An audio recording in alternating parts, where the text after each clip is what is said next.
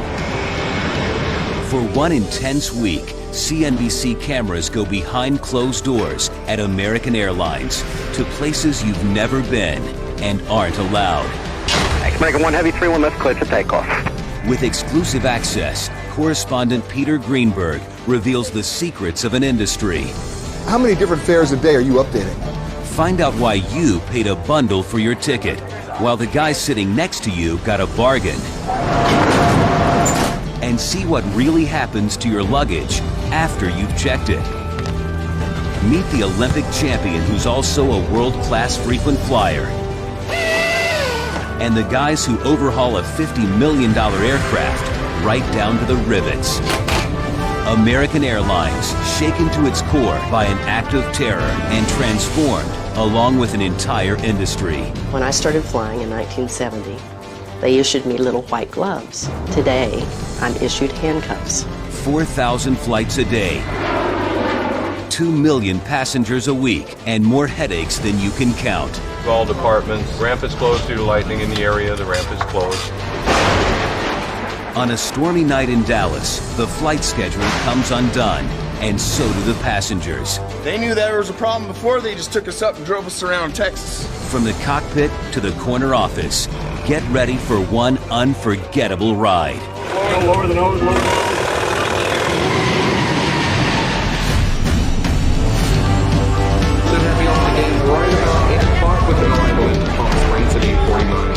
American 1 Heavy, maintain 17,000, contact New York Center 134.6. Have a good day.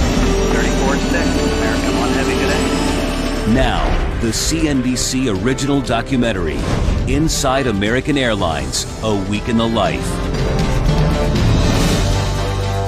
Here's correspondent Peter Greenberg. This is the American Airlines maintenance hangar at John F. Kennedy Airport in New York. It's where American fixes some of the nearly 700 planes in its fleet. And while the airline and its employees work hard to maintain the planes, they're also engaged in another effort, one that is nothing short of a life and death struggle. The nation's airlines are fighting for their very survival. Since 1978, nearly 150 of them have disappeared entirely, victims of mergers or bankruptcies. In the last 5 years alone, U.S. airlines have managed to lose a staggering $50 billion. That's right, $50 billion. Only one of the original legacy carriers has never filed for bankruptcy. That's American Airlines. And to see how American copes with this brutal business environment amid terrorism threats and cutthroat competition, we spent a week looking at a side of the airline passengers never see. We began our trip on a Monday morning on a flight that actually made American Airlines famous, the Transcon from New York to Los Angeles. Welcome aboard. American 10 Heavy, turn right this intersection, taxi right, Papa. It's dawn on a Monday morning at New York's Kennedy Airport. Take a mile to ground, 121.9 into the ramp, so on. 6:35 a.m., barely daylight, but the world's largest airline is already at full throttle. American Airlines Flight 10, the overnight red-eye from Los Angeles, is just arriving from its 2,200-mile transcontinental flight. Passengers may be bleary, but a small army of ramp workers is wide awake and scrambling, pulling out loose bags and 6 containers of cargo.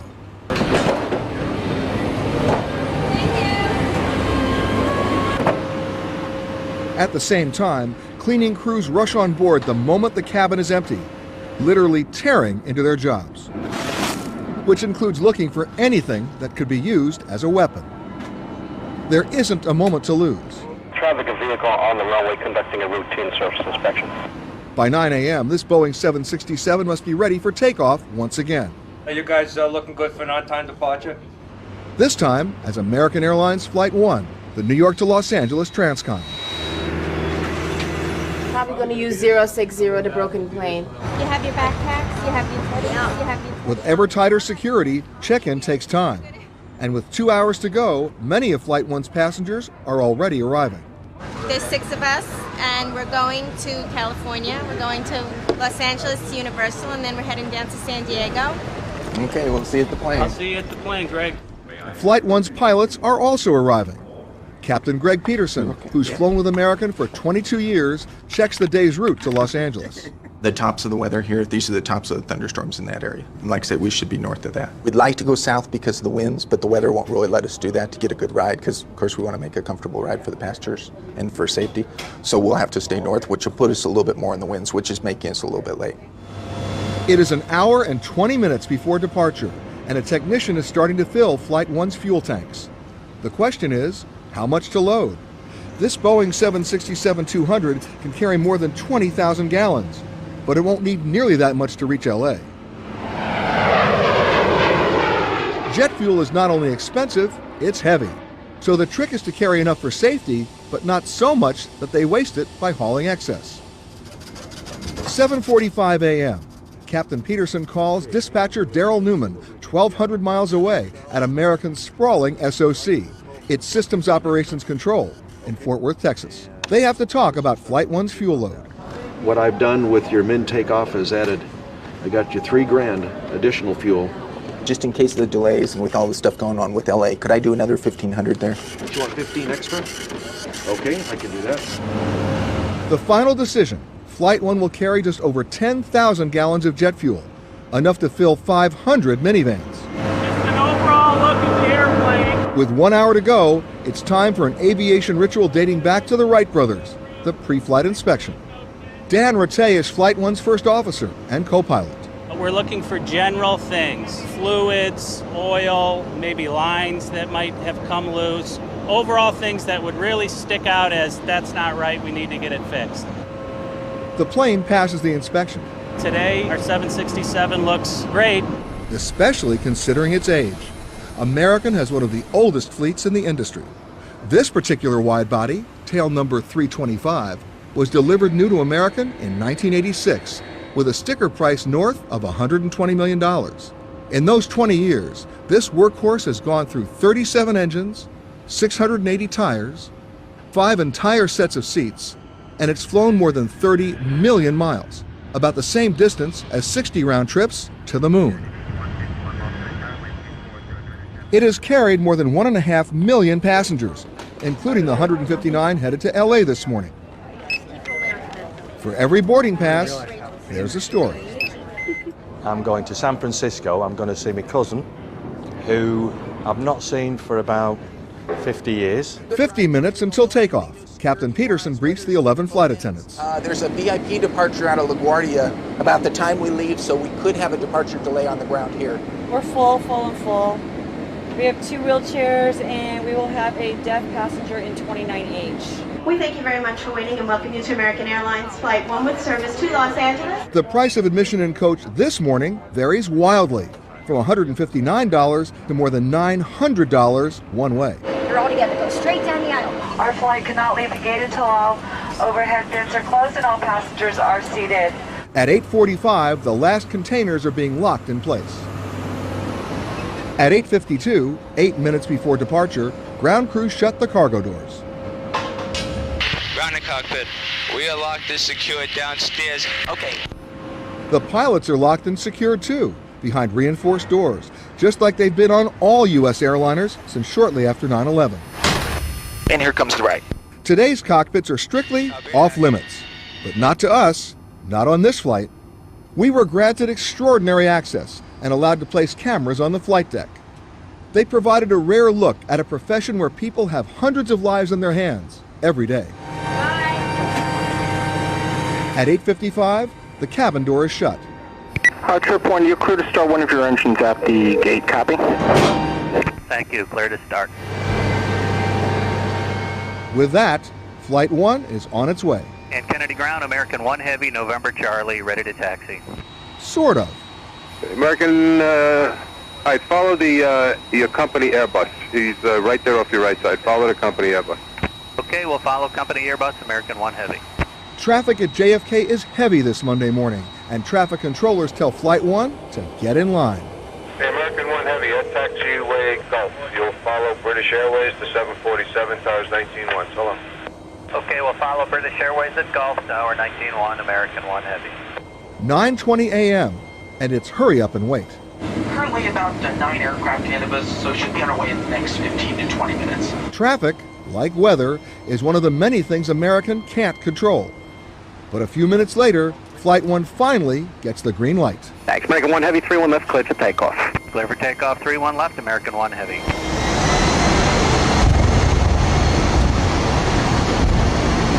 Captain Peterson opens the throttles, and 148 tons of aircraft go thundering down the runway. Rotate. E2. The 767 covers 6,000 feet of concrete, going from 0 to 155 miles an hour in less than 45 seconds. At 9:38 a.m., the 9 o'clock flight takes off. Over departure, American 1 Heavy. Good day. As it climbs, despite all the state-of-the-art technology in the cockpit, the plane is firmly in Captain Peterson's hands, and the autopilot is off. American 1 Heavy, direct Robbinsville, maintain 17,000. What would you like to drink this morning? On Flight 1, a soft drink is the only free thing coach passengers will get. There's New York. Oh. It's a far cry from the old days, when the Transcon was the glamour flight. Movie stars, radio entertainers, all aboard. The route upon which careers and dreams were built. All swathed in the heady romance of air travel. And yes, people even dressed for the flight. American once called them luxury liners. Not anymore. Want lunch today? Fork it over. I have the sandwich, which is $5, turkey and cheese, or the muffin, which is $2. I'd actually pay a little bit more to get a decent meal on a flight, but it's kind of like, what's the point? There you go. The point is that flying has changed. Still a thrill to some, but for many, about as satisfying as a small bag of pretzels. We have very little loyalty to any one airline. Honestly, whichever airline tends to give me the best, for the buck. American 1, climb and maintain flight level 400. At 40,000 feet, there is also a whole new world of security concerns, especially, says purser Cindy Leitner, on the Transcon. You're talking about a flight that's going to go across the country. It's a big airplane with lots of people full of fuel. And it's, LA, New York are high-profile cities. In fact, you'll find all of the industry's troubles carried inside this one fuselage. Crushing labor costs, cutbacks in service, and volatile fuel prices. It is a challenging, difficult world. And for one intense week at American Airlines, we saw it firsthand. And so will you. Fasten your seatbelts. It's already a bumpy ride.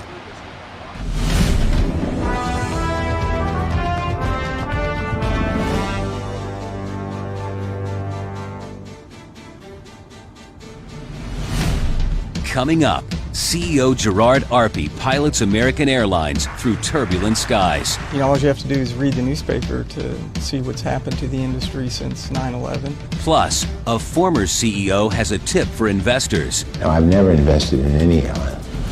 And then later on, storm clouds in the sky. The ramp is closed due to lightning. Mechanical problems on the ground. Yeah, it looks like you have to find a change of equipment for this one. A medical emergency in the air. All I have is a passenger with a rapid heartbeat. A tense night at Operations Control. Still to come as Inside American Airlines, a week in the life continues. Back to Inside American Airlines, a week in the life.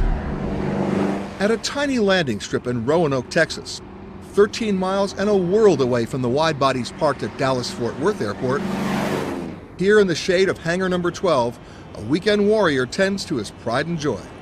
But this has got the big motor, so you've got a big rudder on the back. It is a 1963 Piper Apache, a vintage plane that requires a certain amount of devotion and attention to detail, something its owner knows a thing or two about, since he happens to run the largest airline in the world. Gerard Arpey, civilian pilot, is chairman and CEO of American Airlines. I was always in these meetings where it was with engineers, pilots, people that knew a lot about flying, a lot about airplanes. I didn't know anything, but I was at a mid-level nominally in charge of this stuff, so I thought, goodness sakes, I should know more about this. More about the process? Yeah, more about airplanes and flying than I do. So I didn't realize, that I would just become captivated by the whole experience. And the great thing about it for me, when you're flying an airplane, it's really hard to think about anything else other than flying that airplane. With his wife Lisa, a pilot herself, and their 3 kids, including a daughter nicknamed Bird, the Arpeys are a fearsome flying family of 5. Put your seatbelt on and your headset. They all know the drill. Start the props, taxi down the road, and they're cleared for takeoff. I was in my late 20s and just decided I wanted to learn, and I never really imagined that I would become as passionate about it as I have. Either fortunately or unfortunately, I was infected with the airline bug at a very young age. My dad worked for TWA in the 1960s, so my earliest memories go back to my dad working in Manhattan at TWA's headquarters. Arpey has never shaken that bug he caught as a child. He helped pay for college loading bags for Delta at $168 a week, and took a job with American after earning his MBA. We've been clear to land on 16 left, so we're going to... Now, 25 years later, he finds himself at the controls of a company in a troubled industry, trying to climb its way out of a tailspin. It goes back to that quote that's attributed to Richard Branson. that if you want to be a millionaire, start with $1 billion, open an airline, and you'll be a millionaire. Well, there's a lot of truth to that, unfortunately. I mean, this is a very tough business, and all you have to do is read the newspaper to see what's happened to the industry since 9/11, and over half of the carriers in this business have either gone bankrupt or bankrupt. Delta, United, Continental, Northwest, and U.S. Airways have all filed Chapter 11 at least once. American has been successful only by comparison. Though it earned a profit last quarter, it's lost a stunning $8 billion in the last 5 years. You're the only legacy carrier that's never filed for bankruptcy. And yet, other airlines have used the bankruptcy card once, in some cases more than once. You had that card, it was in your deck, and you came close. Well, Peter, let's think about bankruptcy and all the constituents. Your shareholders are wiped out. Your creditors receive cents on the dollar. Your suppliers often get a haircut in terms of the contract that you've entered into with them in good faith. The real winners in a bankruptcy are lawyers and investment bankers. But you can't blame the lawyers or 9/11 for all their problems. The airlines have flown in turbulence ever since two bicycle mechanics took to the dunes in Kitty Hawk in 1903. In 1925, the industry was saved when Congress allowed carriers, including American, to haul the mail. The jet age may have moved us faster, but airline costs soared as well. Fares and routes were regulated by the government, and airlines were protected almost as a public utility. Then, in 1978, commercial aviation changed forever. Airline deregulation turned the airline business into a market-driven industry, and size no longer meant success.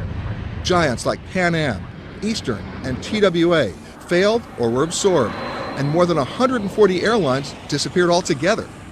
Well, a lot of people came into the airline business. Most of them promptly exited, minus their money. For 25 years, Bob Crandall was a senior executive at American Airlines, and later CEO. Famously outspoken and blunt, Crandall believes the airline industry will never be able to consistently make enough money to cover the staggering costs associated with a huge workforce and multi-million-dollar planes. The industry hasn't earned its cost of capital since it was created in the late 1930s, and I don't see anything on the horizon that is likely to change that. Would you invest in an airline right now? No, I've never invested in any airline. Including your own? I'm an airline manager. Yeah. I don't invest in airlines. And I always said to the employees of American, this is not an appropriate investment. It's a great place to work, and it's a great company that does important work, but airlines are not an investment. In the event that we get into a weather situation. Gerard Arpey is a realist, not a pessimist. And although he may be a disciple of Crandall's, their styles are vastly different. In an industry famous for egos and celebrity CEOs, the soft-spoken Arpey leads more with an outstretched hand than an iron fist. From my standpoint as the CEO of the company, I try to lead by example, and I don't think that's complicated. You just do the very best that you can. You try to do what's right in every circumstance, and I'm not the judge of my own credibility. I'll leave that to others.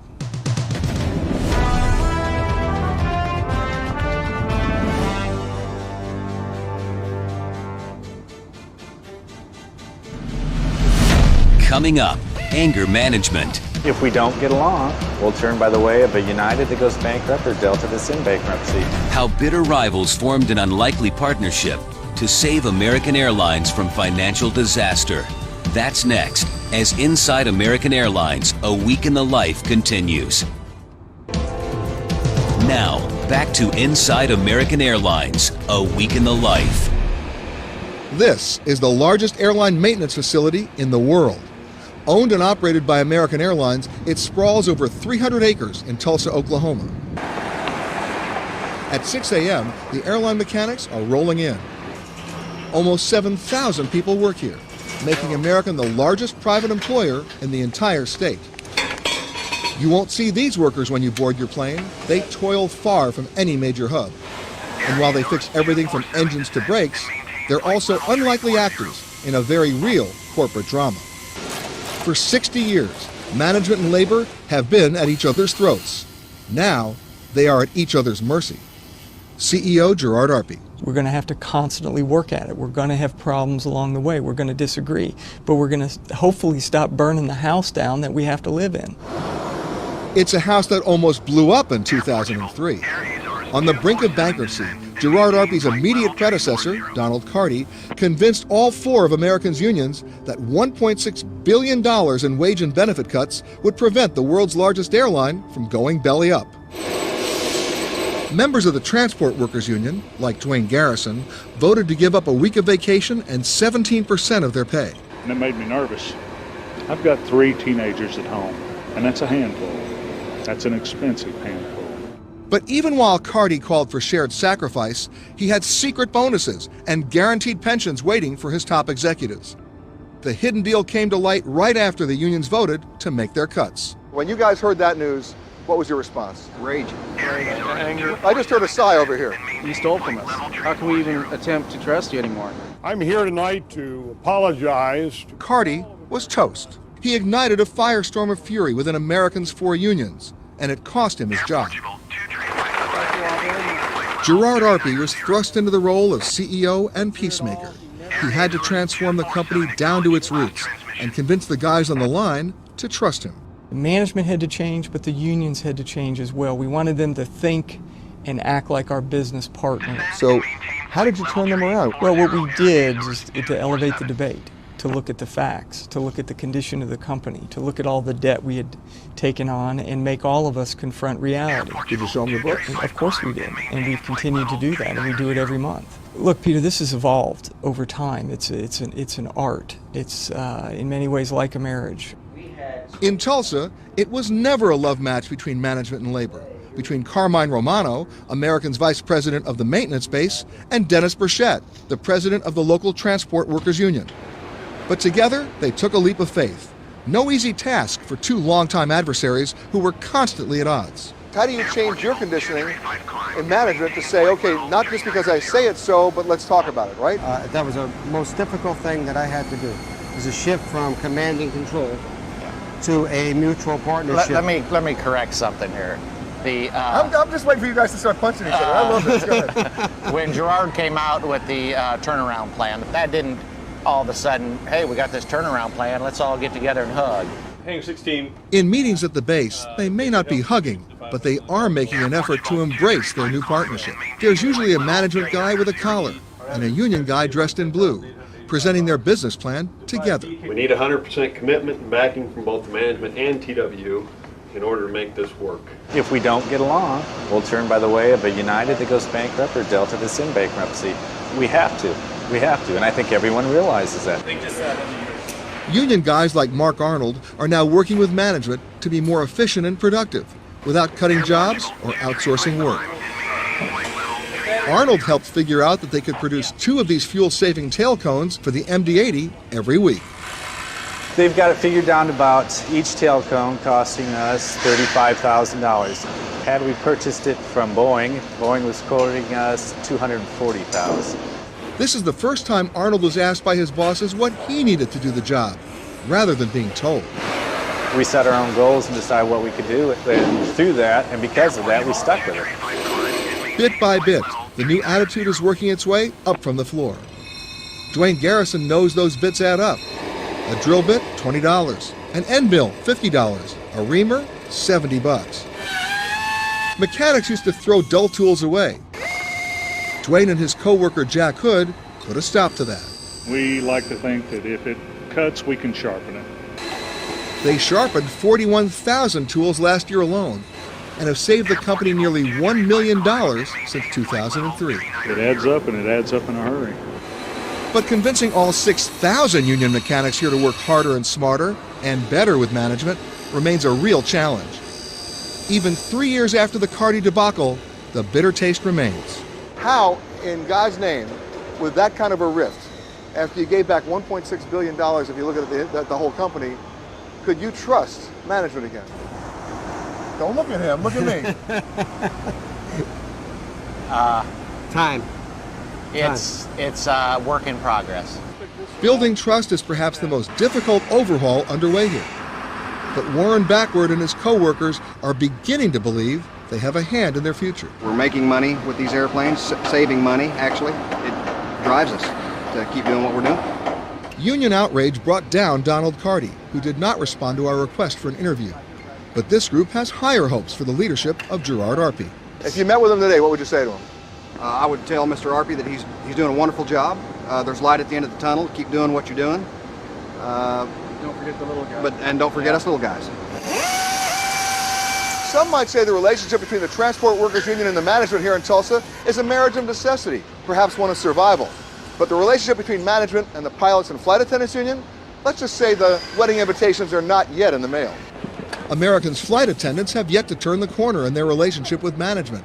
They remain frustrated after voting to surrender a chunk of their salary back in 2003. It was probably the hardest vote they had ever done in their life. They weren't voting in favor of gutting their contract. They were voting against bankruptcy. Tommy Hutto Blake is the president of Americans' Flight Attendants Union. She's trying hard to convince her rank and file to temper their anger with management and, together with other unions, work with Arpey. They even traveled with him to Washington, management and labor, hand in hand, to lobby Congress for pension reform.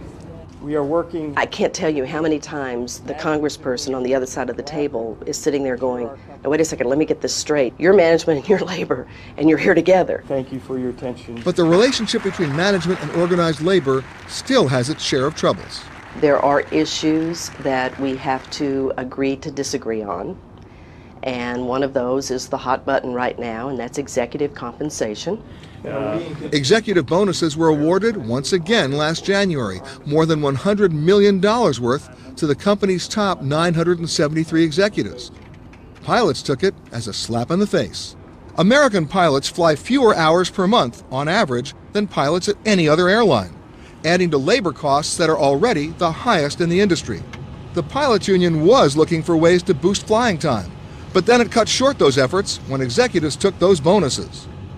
Captain Ralph Hunter is president of the Allied Pilots Association. It wasn't labor that took this train off the tracks. It wasn't labor that got away from the shared sacrifice, shared reward idea. We're just saying, us too, our turn.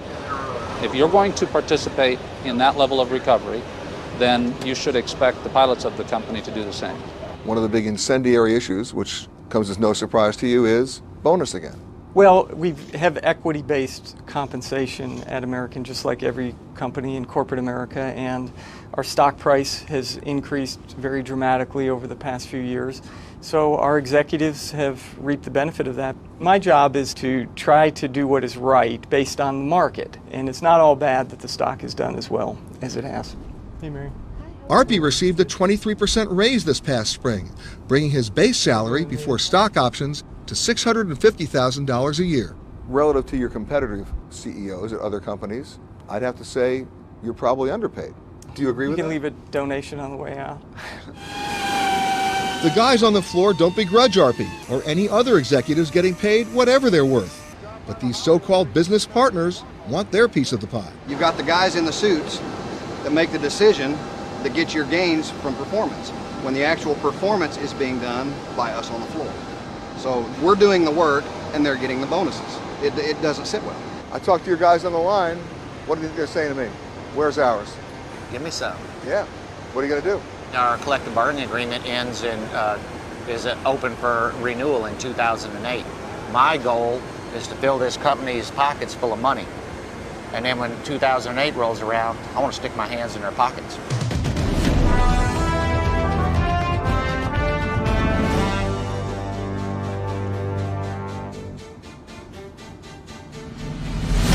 Coming up, one of the enduring mysteries of air travel finally explained. The lowest one-way fare would be $129. That's $1,025. Why you paid a bundle for your ticket, while the guy next to you got a bargain.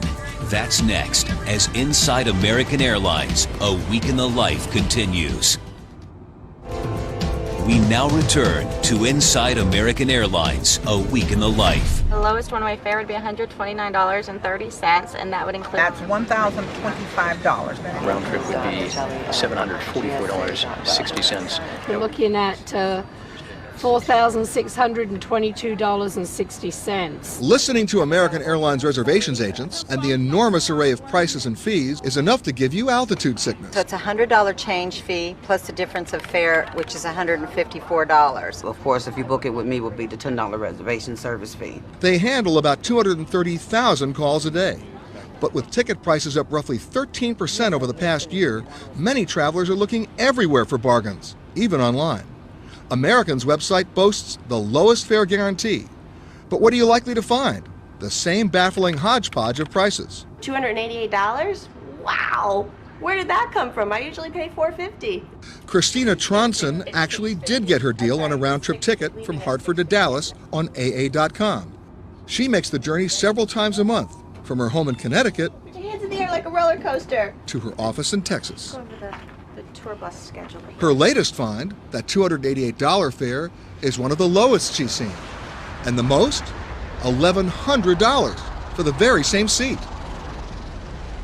It's not just that ticket prices vary from day to day. As experienced travelers know, prices can vary from seat to seat and on the very same flight. Did you get you some water, orange juice, or champagne? It's understandable that first class costs more than coach. But what's more annoying than finding out when you're sitting in seat 23A that the guy sitting in 23B is traveling on a ticket that costs hundreds of dollars less than yours? A little later, we'll show you one particular flight and tell you exactly how much each passenger paid. And the range of fares is astounding. What did you, let me write that down. It may not make sense to travelers, but it makes perfect sense, dollars and cents, to the airline. American's former CEO, Bob Crandall, explains. Because you know from experience that somebody will appear at 4:30 who wants to go at 5 o'clock, and you put a price on that to reflect the value of that last-minute transportation. So all of the carping and yapping and yelling about the fact that this guy in this seat paid a different price than the guy in this seat has always struck me as foolish. Of course he did. You bought it at different times, and therefore it had a different value. Though Crandall defends the system today, back in 1992 he tried to change it and introduced a program called value pricing that involved only 4 fares for any given flight. We've simply decided that we need to change the way we do business. When you came out with value pricing, some would argue that was not a success. Well, in fact, it was a huge success. That is, only until competitors undercut American with lower prices, forcing the airline to give up value pricing. So today, it's back to the more complicated system. Scott Nason is American's pricing guru, the vice president of revenue management. Now, revenue management, most passengers have no idea what that means. And people, even in the industry, look at it as like the dark science. Well, it's pretty complicated. As seats get sold and as cancellations get made, the selling fare can change automatically. In addition, I have a staff of people who are looking at the flights and using their own judgment to modify what the computer thinks and either changing the value so that the fare goes up or down. How many different fares a day are you updating? We would typically change tens of thousands of fares in a day. Well, the best fare we would have would be $158.60. It's a complicated system, encompassing American's 2,200 flights a day, as well as another 1,800 daily flights from its regional service, American Eagle. Like a lot of carriers, American uses a handful of major cities, or hubs, as connecting points for all of those flights. And the airline's computers will set some seats aside for passengers making connections through those hubs.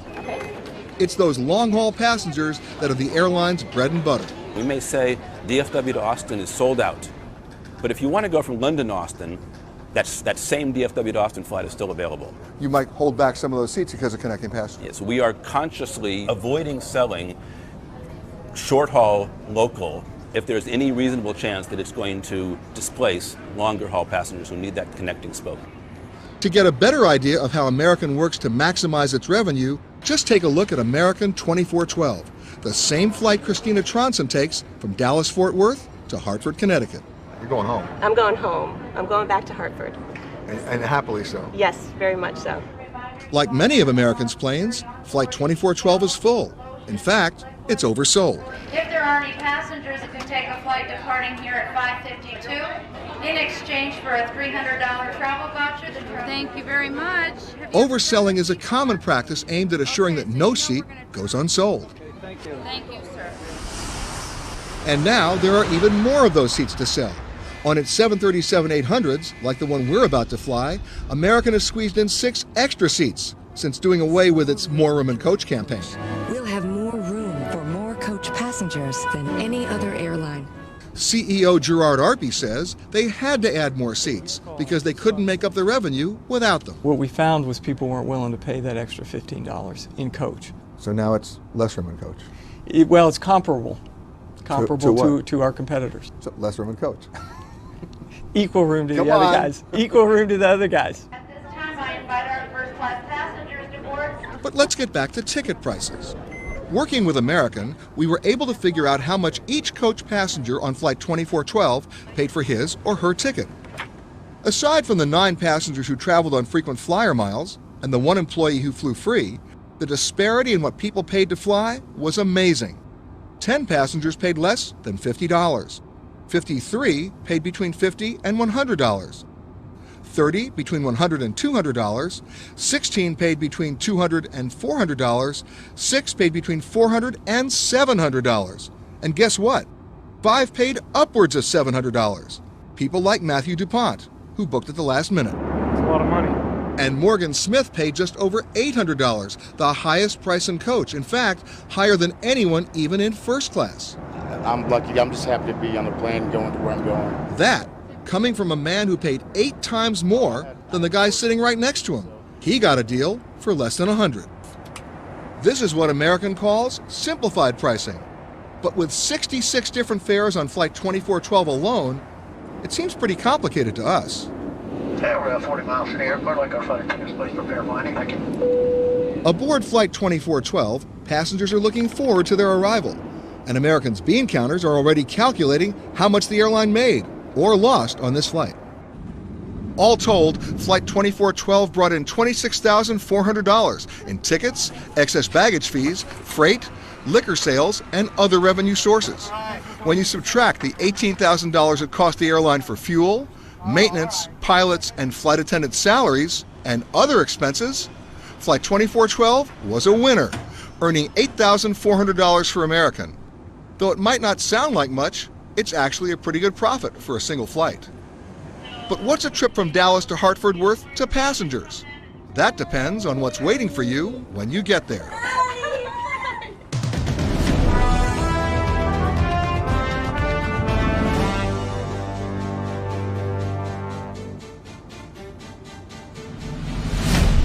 Coming up, storm clouds in the sky. The ramp is closed due to lightning. A medical emergency in the air. All I have is a passenger with a rapid heartbeat. A tense night at Operations Control.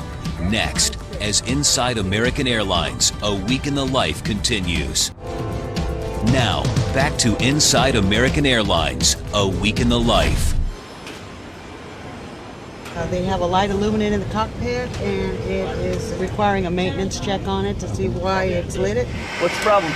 It's 6:45 p.m., and a tiny light in an MD-80 is the only thing keeping Flight 410 from leaving Gate C2 in Dallas for Palm Springs. So in 30 minutes from now, they should have some type of idea whether this aircraft is good for departure, if they can extinguish the light, if they can replace a part or whatever to make the light go out. On the ramp, the area where the planes load and unload, warning lights are usually a quick fix. But not tonight. Maintenance technicians find a nasty surprise underneath Flight 410, dripping all over the ground. Out of service. Came out here for one problem, found a different problem. Got a hydraulic leak. Tower working Charlie 2. Yeah, it looks like you're going to have to find a change of equipment for this one. This one's going to be out of service. Oh no, out of service. All right. So new equipment. Start looking. Thank you. It's now 7:15 p.m., and in American's Dallas-Fort Worth ramp tower, controller Jackie Vick's night is getting busy. Hey, I just want to let you know, 79 London, can't open the forward cargo compartment. Maintenance is on the way out. This had been a quiet afternoon, both in the ramp tower, where they conduct the ballet of more than 500 daily DFW arrivals and departures. They were rerouting stuff leaving here all the way up over Memphis going east. And at Systems Operations Control, or SOC, where they coordinate the staggering logistics of American's worldwide range of flights. We'll be looking for the radar update from Miami, okay? But a puddle of hydraulic fluid is the first sign that this evening is going to be a rough one for everyone. Now it's up to Operations Coordinator Carl Bigdahl at SOC to find a replacement airplane for Palm Springs or cancel the flight. We had an airplane that was supposed to stay overnight in Dallas, which we just moved up to cover 410 to go to Palm Springs. We have a new airplane. It's on the ground pulling into C-27 here in a couple minutes. Oh yeah, I'm happy about that. Flight 410's passengers now have to be moved to a new plane at a new gate. And tempers are starting to fray. 2 weeks, same airport, same problem. American Airlines keep on changing the gates and they won't advise, the passengers. I mean, it's really bad. That's what it's like flying today. You never know. Moments later, the evening throws its next curve. Hey, 2211, Dallas, Portland, air interrupting back. This is Tim's 2211. Flight 2211, another MD-80, has been air interrupted. It just departed for Portland, and now it's turning around in midair and heading back to DFW. At SOC, dispatcher Tim Kennedy has just learned from 2211's pilots that both air conditioners are broken and the plane is heating up. For him to control the temperature in the cabin appears to be stuck, and it's getting very, very hot, above 90 degrees in the cabin. And it's almost a 4-hour flight from Dallas to Portland, and that's not going to be acceptable. For the second time in half an hour, Carl Bigdahl starts looking for a replacement plane. Yeah, let me see if he's any good. That one might do it. Yeah, let me see if I can get that one. For American's employees at SOC, Tower bar.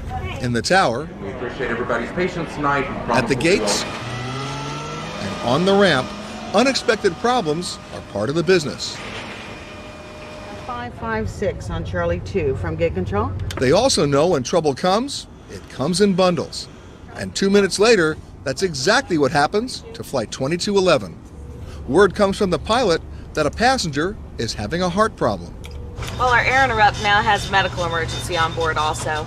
All I have is a passenger with a rapid heartbeat. I don't even have a sex on the passenger. Not much information, just a rapid heartbeat. But it's unknown whether they've used the onboard oxygen, so. Oh no! There it is. Closing down? Yep. If things weren't bad enough already, Mother Nature adds another layer of problems: thunderstorms. Attention all departments, the ramp is closed. Ramp is closed. At the first sign of lightning, ramp workers are ordered to take shelter, and all activity around the gates comes to a complete halt. We have one cell that has developed right on the north edge of the airport, so they've shut down the ramp for lightning.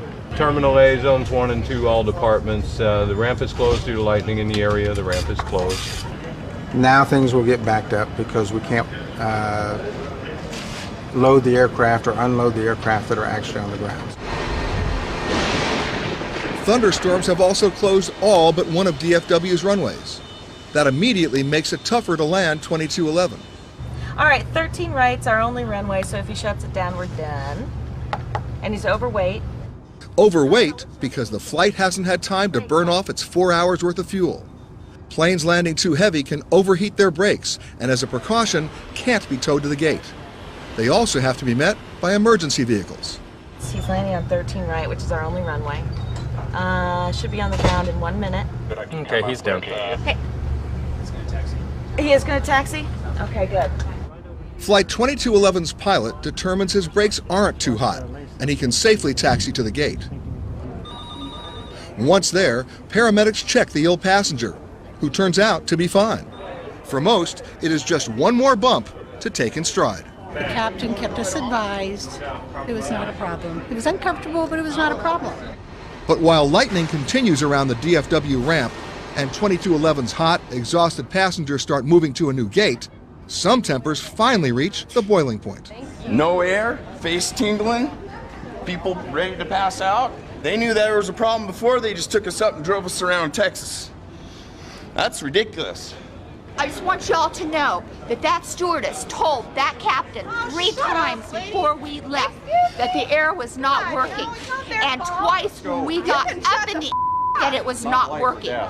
Moments later, the frustrations of a long, grueling evening have boiled over into a fight between two passengers.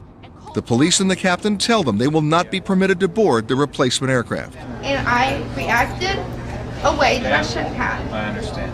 Unfortunately, the fallout is this, that we're both going to leave you. We're all going to leave you here, and we're going to go to Portland. And there's plenty of flights tomorrow, and they'll accommodate. Isn't there another flight tonight or something? I don't think so.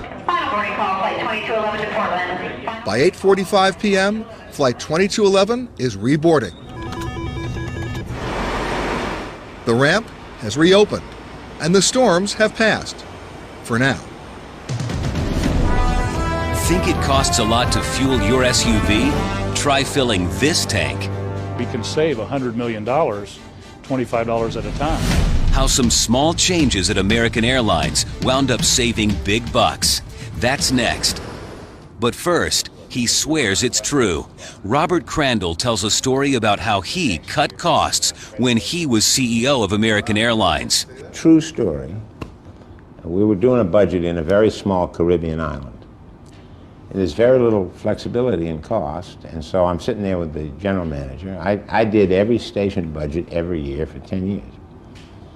So I'm sitting there and I say to the guy, you got to find a way to cut costs. I said, well, what's this guy do? That's the night watchman at the warehouse. I said, okay, let's try this. Why don't you put him on 3 nights a week?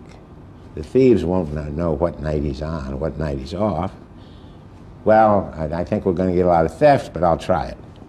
He did. Go back the next year. What can we do to cut costs? I said, well, look, you've got this night watchman here, this part-time night watchman. I said, why don't you put up a sign, put a dog in the warehouse, savage dog. Fire the watchman, put a dog in. The guy said, oh, God, I don't know. He did it. Next year, no theft. I said to him, what are we going to, we got to save some cost here. He said, there's nothing left, Mr. Crandall. I said, put the dog on part-time.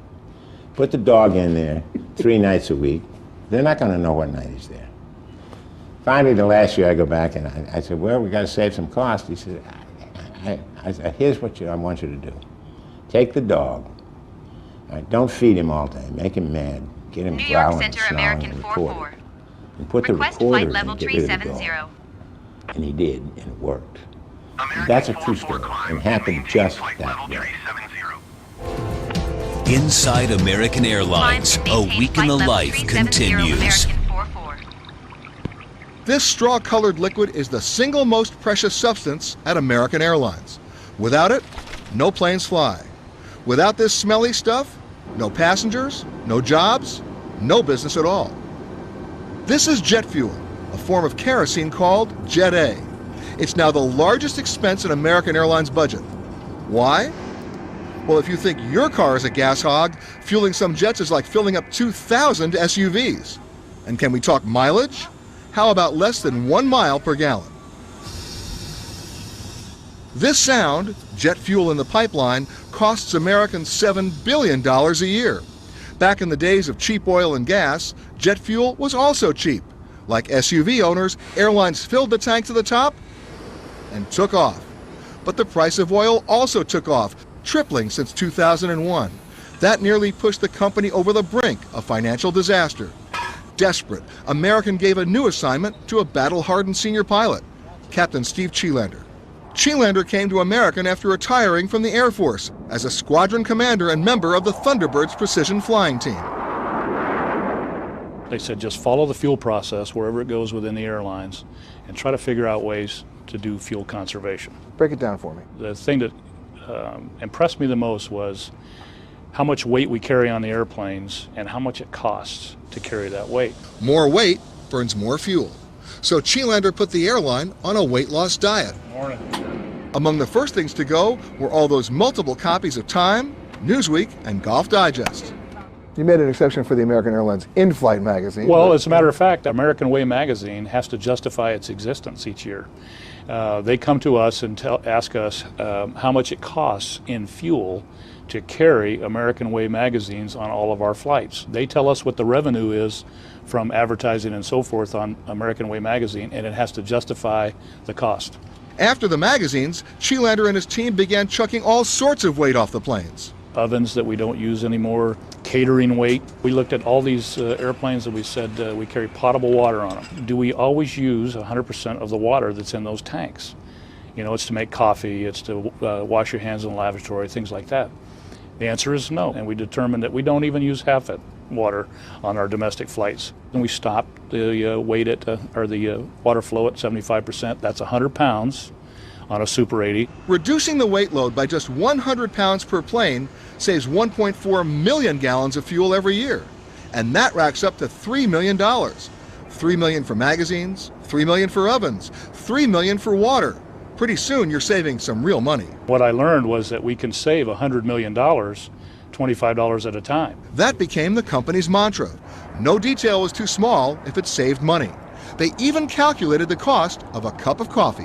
When they come up and ask the cockpit crew to give them some water pressure so that they can brew coffee, well, you know, I explained to the flight attendants that that coffee is going to cost probably about $25 a small styrofoam cup. That coffee is more expensive than Starbucks because to brew it, when on the ground, you have to use a mini jet engine called the auxiliary power unit. It burns jet fuel too. Now pilots are encouraged not to use auxiliary power. After they land, they plug into ground power instead. Times thousands of flights a day, it's another multi-million-dollar saving. And then if we have what our starting New York fuel Center was, American then we can 44 tell flight how level much fuel is on board. 370. Sharon Wheeland and other operations engineers began to measure the fuel efficiency of every single tail in the fleet. They discovered something almost counterintuitive. One of the biggest sources of weight in the jets was the weight of the jet fuel itself. Wheeland found that more than 1/3 of the flights were being overfueled. And it was costing millions because you have to burn jet fuel just to carry jet fuel in your tanks. You know, the fuelers were just, it was either bad habits or legend or whatever that you had to put on a little bit more fuel. So a lot of it was just strictly education. We just said, here's the fuel slip, here's how much we want you to put on the airplane. Now, put that amount of fuel on the airplane. And there's more. To save fuel, jets now taxi on one engine instead of two. And pilots even ask passengers to pull down the shades to help cool down the plane. Since you started, how much money have you saved this airline? We've got a run rate somewhere in the vicinity of around $200 million a year. Saving fuel is one part of the story. The other part is buying it cheaply. The airlines are huge buyers. They try to save money by betting on future oil prices. If the cost of a barrel of oil goes up $1, the cost for the airline goes up $80 million a year. So using a financial technique called hedging, they try to make deals for next year's fuel at this year's prices. All the airlines do it, but some do it better than others. You're an oil bookie. Well, you're hedging. You're rolling the dice. Well, you're betting that oil prices are going to go up, and then when the time comes to settle the bet, if prices went up, you pay me, and that lowers my fuel bill. If prices go down, I pay you. Which is fine, as long as there's someone who'll take your bet. But American was broke in 2003. And when I went looking for somebody to bet with us, they said, well, if you lose the bet, how are you going to pay? And I didn't have a very good answer to that. So American had to buy its jet fuel at the market price. And that price was going up, up, and away. Today, the airline is hedging again. But the price of this year's fuel and next year's bet is much higher than before. You're hedging now in the $60, $70, $80 a barrel range. And you know, if prices go up from there, those bets will be in the money. If it goes down, you end up paying. In this risky and highly competitive game, most other airlines are paying the same price as American for jet fuel. But there is one big exception. Southwest Airlines made a smart and lucky bet just before oil prices shot up. It's now able to buy oil at under $40 a barrel. ARPI is looking forward to the day those Southwest contracts expire, and all the airlines will again be on a level runway. So sooner or later reality knocks on their door. Correct. And you'll go, hey, hey, hey, hey. You ever do that in this business, you get your head handed to you. That's what I've learned.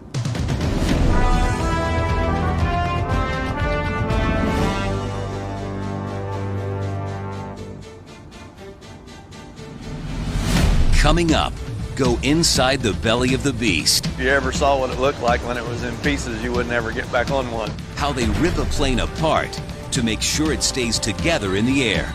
But first, the lasting impact of 9/11. When I started flying in 1970, They issued me little white gloves. Today, I'm issued handcuffs.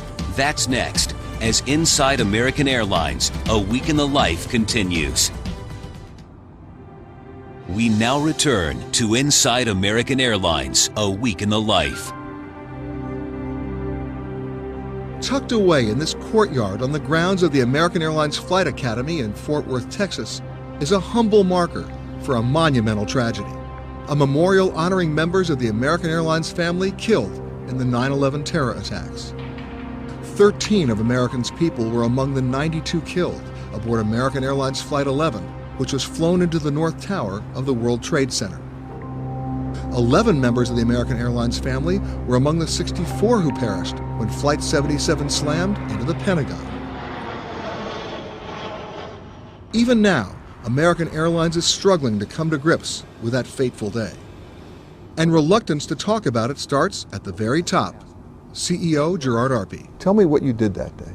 Well, I was the head of operations that day, and I mean, what time did you get up that morning? What time did you get to work? well, Peter, quite frankly, I was in the middle of those events, and I don't want to glorify that day. And yet there was a day that you had to take command. Yeah, it was. And that's important for the story. Well, along with a number of my colleagues, we were, overtaken really by events that began with a call to me first thing in the morning that we had a potential hijacking. We ended up first ground stopping the Northeast, no more takeoffs in the Northeast. We eventually ground stopped the whole airline as events were unfolding, so we said no more takeoffs, and then eventually made the decision to ground all of our airplanes. You were the highest ranking officer there? Yes. So it was up to you to make that decision to put everything on the deck? Yes. And you actually did that before the Department of Transportation or the FAA did it? Yes, we did. It was an unprecedented decision. Soon, every American Airlines plane was on the ground. And then, the enormity of the tragedy began to sink in. You lost a lot of people. You lost passengers. It's changed our whole way we travel. Give me an idea of how it changed just for American itself. We don't talk publicly. You, of course, experience a lot of security measures when you travel, but there's an awful lot of stuff that goes on behind the scenes that we don't talk about. Bend that elbow, attack. They don't talk about it, but they did give us a rare peek behind the scenes at their flight academy.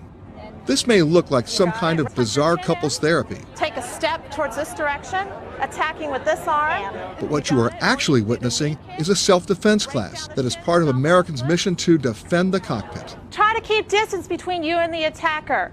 The scenarios they prepare for are part of the post-9/11 landscape, Start all the way down, come all the way up. where flight attendants and pilots train to defend themselves against someone trying to take over the aircraft. When people ask me how it was changed, I say, when I started flying in 1970, they issued me little white gloves. Today, I'm issued handcuffs. Tommy Hutto Blake, head of American's Flight Attendants Union, says the new responsibilities have taken a heavy toll on the rank and file. We now were the front line of defense, pure and simple. Once the doors became truly fortified for the cockpit, we're it. And that does add, needless to say, to stressors at work. That stress level has gone sky high. The new anti-terrorism training has added to what were already substantial duties. Each year, flight attendants come to American's Flight Academy to be drilled on fighting an onboard fire, We don't see any breathing. resuscitating a heart attack victim, So now you're going to give your breath. Left, 12, 13, 14, 15, 16, 17, 18. and evacuating a jumbo jet that has crashed into the water. Try to hold on to the sides of the life raft. 20 degrees, no, lower the nose, lower the nose, lower the nose. And on simulators, pilots train for disasters caused by anything from severe wind shear to a lightning strike at 30,000 feet. Tower, American 737's going around. Wind shear advisory. Pilots today can lose an engine and barely break a sweat. We pretty much have trained most of the fright, most of the anxiety out of this job. But for flight instructor Bill Burns, the fear of terrorism is another thing entirely.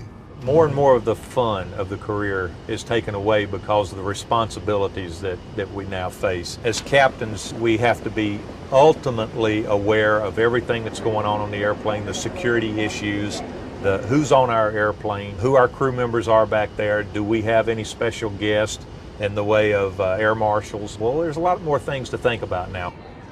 Air travel has changed for all of us, but most profoundly for the men and women who would be the first line of defense if the unthinkable happens again. It's 10:30 at night here in Tulsa, Oklahoma at the American Airlines maintenance facility. Americans got more than 350 MD-80 jets like the one behind me. It's the workhorse of the fleet. And sooner or later, every single one of them comes through Tulsa. The plane behind me is in the midst of a heavy C check. That means they literally rip that plane apart, and then they put it back together again. It's an extreme makeover that happens to each plane every 4 years. This plane is being washed down in preparation for teardown. The sides have been sanded, and inside the airplane bolts have been loosened. So from seats to overhead bins, everything is ready to remove. Then this big silver bird is tugged into the first dock. By the time it rolls in, the hour is 4 a.m. I tell a lot of people that if you ever saw what it looked like when it was in pieces, you would never get back on one, but it's a tried and true. Danny Airy is on the first shift that rips these planes apart. He's helping haul the panels off the engine. After the scaffolding is pushed into place, it's amazing how quickly these birds get plucked. 130 seats come off, row by row. Carpets are torn up and taken away for cleaning. Sidewalls are loosened and lifted off. Insulation is pulled up and rolled back. And in under 2 hours, the plane is virtually naked, nothing but bare metal skin. Offloaded parts, like seats, are taken to a back shop for repairs and adjustments. John Keene says airplane seats are sorely misunderstood. We hear all the comedians talking about how we make them more uncomfortable and how we dial them in so that we can add the additional hunch. It's not true. It all has a purpose. It keeps the customer safe. That all affects the weight and balance of the airplane, which makes a difference to the two guys who sit up front. Even well-balanced seats take a pounding. Tilted tray tables get recalibrated. Compressed seat cushions are replaced, and the seats are thoroughly cleaned. Wherever you could possibly think, and a lot of places you wouldn't expect it, you'll find gum. There's got to be a few times that somebody's traveled with toolboxes because there's stuff that just shouldn't be taken apart, and we'll open it up and find gum inside of it. Back in the hangar, a hunt is underway for minute signs of fatigue in this aging fleet. Most of these aircraft are close to 20 years or more old, so they stand the test of time as long as you maintain them well. Even if they're well maintained, the old MD-80s are simply not fuel efficient and at some point will have to be replaced. Jeremy Temple is testing and patching the landing gear. Aluminum corrodes, metal rusts, so we're looking for cracks and any signs of wear and damage of any sort. These hulking 60-ton machines are pushed and pulled through a delicate choreography. As the first plane glides in, 3 more planes slide down the line in a system they call pulsing. There's 2 ways you can do this. You can either pulse your people or you can pulse the aircraft. And we decided on moving the aircraft from station to station rather than moving the people from station to station. They adopted this assembly line, or pulse line, less than a year ago in an effort to overhaul the way they do overhauls.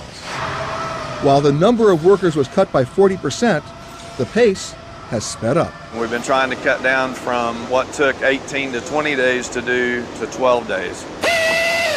They're not just trimming the time, they're also trimming the cost. A heavy check that used to cost well over $1 million is now closer to $700,000. They've done so well, other airlines are beginning to ask American to overhaul their airplanes. That's why on the tarmac in Tulsa, you'll see tails from as close by as Nevada and as far away as Brazil. As we can prove to the rest of the world that we can do maintenance better than anybody else, and we can get it to you cheaper, then we're going to start to get more outside work. Back at the second dock, they're working on planes that have more corrosion than they usually see, and it's slowing them down significantly. Greg Cummins is painstakingly replacing seat tracks that were eaten away by spilled coffee and soda. It's challenging. I mean, you might spend 30 minutes putting one bolt in. It's like working a puzzle. During the 6 days or so that a plane is in the second dock, every aging piece of that machine will be replaced or repaired. They put the flight controls back on and do all the rigging and all the repairs. The plane is filled with more than 200 miles of wiring that you will never see. And John Richards is inspecting each bundle inside the cabin for wayward metal filings. It would sit there, and as the aircraft flies and we have vibrations, it would work into the wire and create a short by doing that. During the overhaul, the landing gear is replaced, 110 new cabin windows are installed, 50 overhead lights are changed, and other parts of the plane are returned from the repair shops. Lynn Sipes is hanging the revamped rudder. It's sealed where no moisture can get in and can contaminate it over time. So when it's left, it's lubed, it's ready to go, it's tested, it's rigged out, so it's ready to fly. Even after being completely reassembled, the plane isn't yet ready to fly paying passengers. Mark Doyle is a crew chief for the avionics team at the fourth and final dock. We are basically trying to clean up anything that was left over, troubleshoot any problems that we still have. While Doyle is checking the airplane's computerized systems, Fleet Services is giving the cabin interior the white glove treatment. Flight attendant seats are covered, ready to go. Looks good. The plane isn't released back into the American Airlines fleet until a flight crew takes it out for an extensive test flight. There are some things that you'll never know until you're in the air. So these pilots will take it out and they'll actually test fly it, no passengers on. They do, however, take a mechanic with them to troubleshoot. It can be a 3-hour roller coaster ride. You have stalls where the nose of the airplane will actually fall out of the sky. I mean, they do a lot of flight control checks. I don't really know how to tell you. You'd have to experience it. By the time an MD-80 returns to the sky, these mechanics would stake their lives on the job they've done. Anybody out here will tell you that they would put their own family on those planes when we get through with it. We have good employees that care about what they do.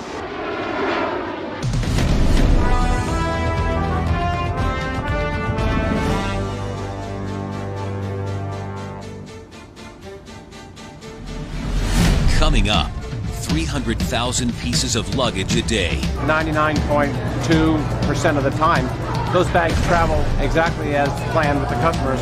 So why are yours always the ones that get lost? There are bags backing up here. Plus, it travels with you on virtually every flight. It's right below your seat. But is it a threat to your safety? It's not a question of if it's going to happen, it's a question of when. That's next as Inside American Airlines, A Week in the Life continues. Now, back to Inside American Airlines, A Week in the Life.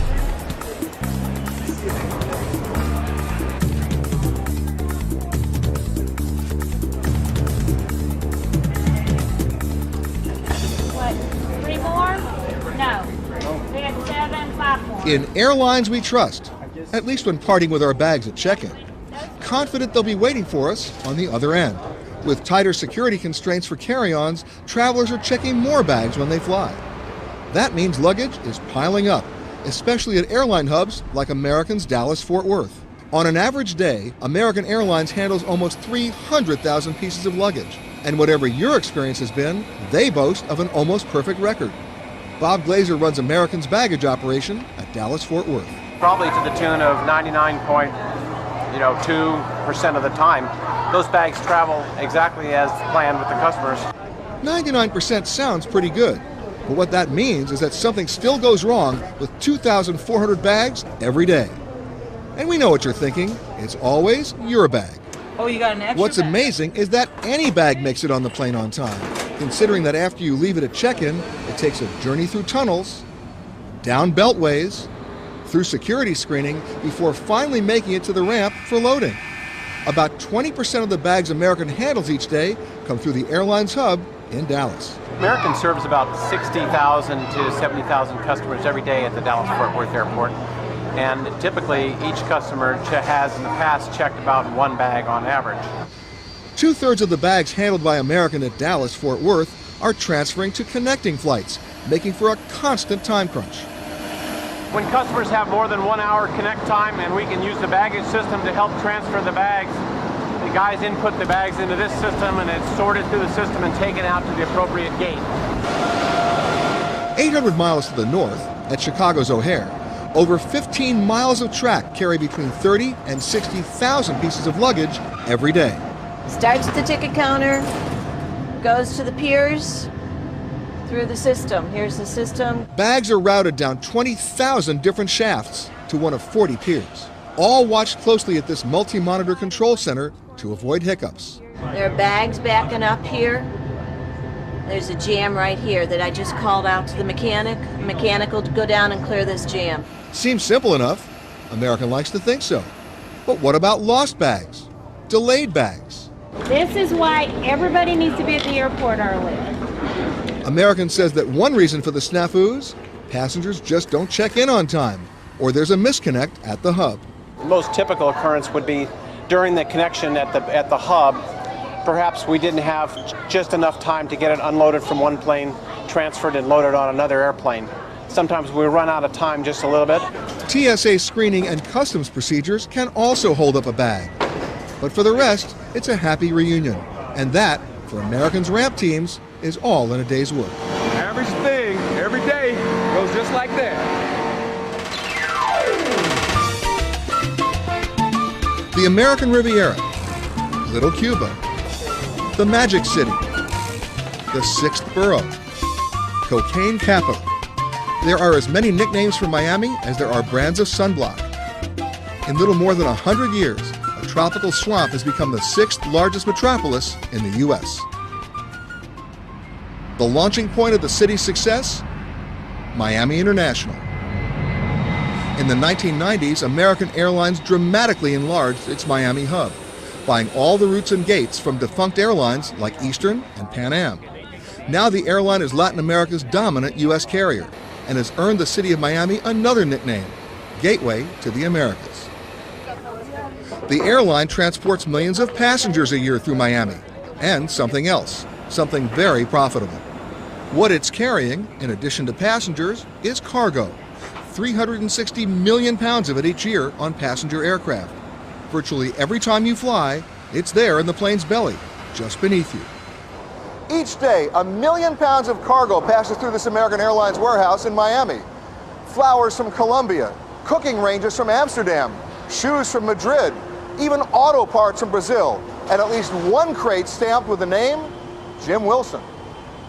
Jim Wilson, that's American secret code for caskets, occupied by cadavers. The airline ships scores of them each month to their final resting places. Caskets are small potatoes compared with the stuff that cargo ops generally deals with.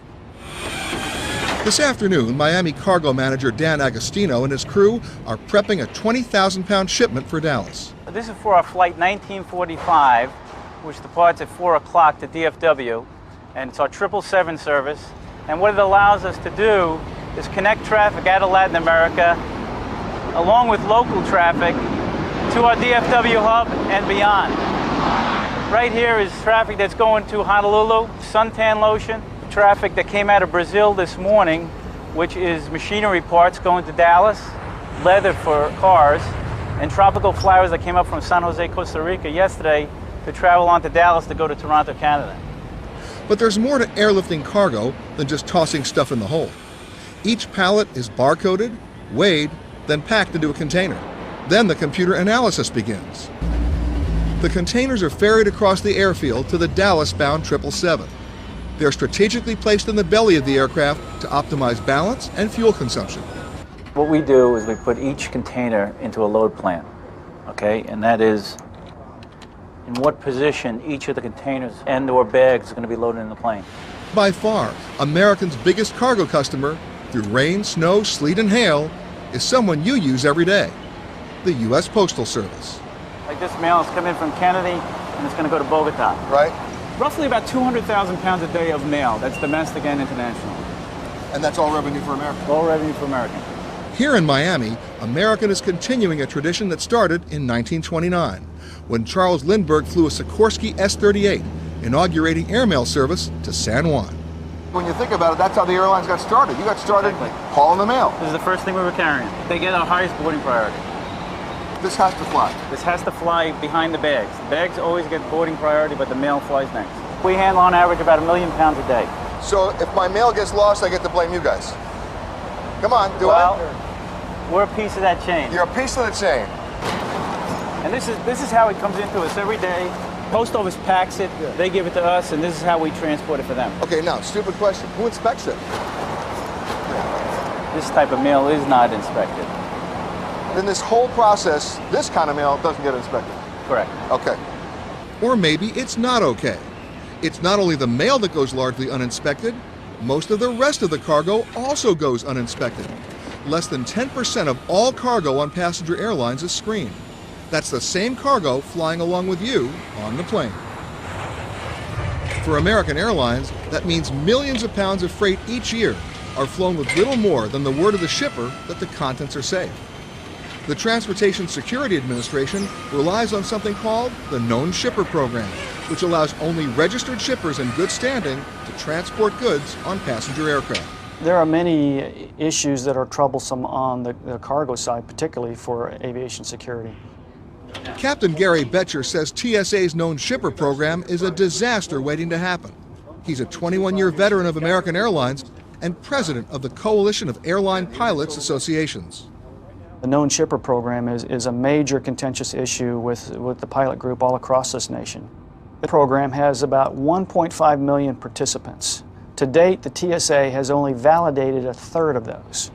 You can have a legitimate known shipper that has an entity to that business that is not so legitimate. We don't know who's in the box, we don't know who delivered the box. Nobody knows who's come in and messed with the boxes, so it's just not safe.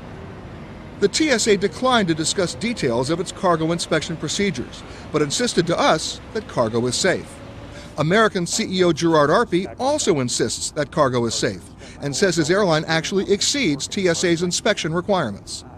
When it comes to cargo, the argument's been made not about just American, but as an industry-wide system, that a majority of the cargo isn't inspected.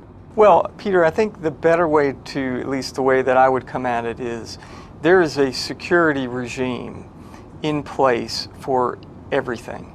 There's a paradigm under which a lens of security that everything that touches an airplane goes through. Yes, it's true, not everything that goes on the airplane is X-rayed, but everything goes through a security paradigm to ensure that the wrong things don't get on the airplanes. Mr. Arpey said to me, well, we follow strict security paradigms from the government. What is a strict security paradigm? What does that mean to you? It's a lot of double talk, double speak, security sensitive information. I can't tell you what's going on because we don't want the bad guys to know.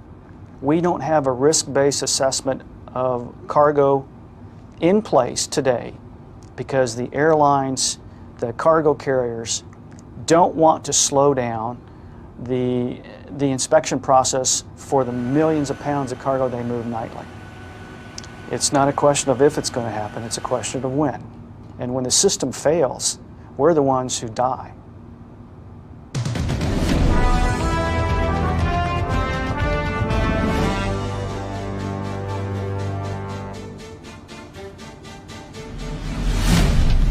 Even for an Olympic champion, redeeming frequent flyer miles is no day at the beach. How the airlines are cashing in, even if you're not. That's next, as American Airlines, A Week in the Life continues. Inside American Airlines, A Week in the Life continues. Holly McPeak, 2004 Olympic bronze medalist in beach volleyball, and 2006 American Airlines Platinum frequent flyer. That's what I choose to fly, and I can upgrade and be more comfortable after a tournament, especially if we do well. Thank you very much. Steve Rostein, investment banker, and the man with perhaps the most frequent flyer miles of anyone, and a curiosity to fellow travelers. How many miles do you have? Almost 31 million. You got me beat. How do you have so many? Just too much traveling. They're just a few of the more than 50 million members in American's Advantage program, which at 25 years is the oldest and largest airline loyalty program around. One of the most innovative and powerful marketing tools developed in the 20th century, frequent flyer rewards were originally aimed at the airline's best flying customers. These days, people like Holly McPeak earn even more miles on the ground through partnership programs. I use the Citibank Visa card and I try and get as many miles as possible so I can upgrade, especially on long flights. Well, we have over 1,000 partners in the Advantage program. Kurt Stacci is president of Advantage. Car rental companies, hotel companies, the credit card is clearly our biggest partner. Today, more than half the frequent flyer miles earned are not from flying, but from buying. So road warriors like Steve Rothstein are now competing with frequent buyers like CA and Marion Wilkins in the race for reward miles. We charge everything. Everything. We charge doctor's bills, water bills, utility bills, any kind of bill that comes around that'll take a credit card, we charge it. The nation's travelers now hold more than 1 trillion unused miles. But while the number of miles earned has grown exponentially, there are only a limited number of seats available. Just try to redeem those miles for a seat. You might find it difficult. They don't make it easy. You have to have a lot of miles and a lot of patience. The Advantage seats have already sold out. I cannot get you on that flight. With demand far exceeding supply, American came up with an answer that's not sitting too well with some Advantage customers. It's called an Anytime Award. And with it, you can get any seat with frequent flyer miles. But there's a catch. It'll cost you double the miles, $50,000 for a seat instead of $25,000. You may call it outrageous. American CEO Gerard Arpey calls it good business. If you're willing to use more miles and we have seats for sale in that market, you can go on that flight. It may seem unfair for the airlines to up the mileage ante, but it's actually perfectly legal.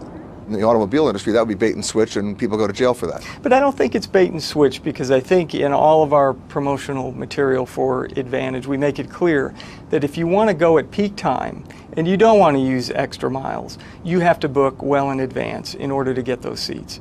But if you follow American's advice and try to book in advance like Frank Pillar did, there's still no guarantee that you'll get that 25,000-mile reward. Sometimes we get the seats we want, sometimes we don't. American offers no apologies, insisting that the most important point is that a seat is available at all. Our surveys indicate that well over 80% of our members, when they're looking to redeem, find the destination they want. On the day that they want? And about 70% get the time. What he didn't say is how many of those people had to fork over the double miles. And that can be hard to stomach. Even Gerard Arpey's close personal friends have complained about having to surrender those precious miles. They'll say, well, I don't want to use more miles. I said, well, for goodness sakes, you've got millions of miles in your Advantage account, and they don't want to use them. So, Are they still talking to you? Oh, of course. And how many miles did they use? They ponied up the extra miles to be able to go. You got them. I did. He got them, and a whole lot of other folks too. There's actually a growing subculture of mileage junkies, like Christina Tronson, people who are constantly jonesing for a mileage fix. I check my account at least twice a day. Twice a day? Twice a day. You're nuts. She's not all that crazy. Membership can have its privileges. Once you hit 75,000 miles, you get 4 500-mile upgrades. You get a 10,000-mile credit to your account. You get 2 passes to the Admiral's Club. You get to give a friend of yours gold status. And you really are a junkie then? I am a junkie, yes. If you travel a lot on American, and you achieve certain status in the program. William Mitchell, American's head of research, is always looking for new ways to keep the airline's fanatical flyers and buyers happy, often scouting airports and holding focus groups. Give me 2 points for every mile I fly. Make it something so once you cross that 100 threshold, then it's really an incentive. And here's a big incentive for American, selling miles to partners like Citibank, because Citibank and others pay the airline for the miles up front and then use them for their own marketing purposes. They'll buy the miles from us and then reward our customers with it. Give me a range of what a mile would cost to some of these guys. I can't give you that information. Oh, you'd have to kill me there too. That is highly proprietary. The fact is, it's a huge windfall for all airlines with partner programs. They collect more than $3 billion each year. That's whether or not you ever redeem those miles.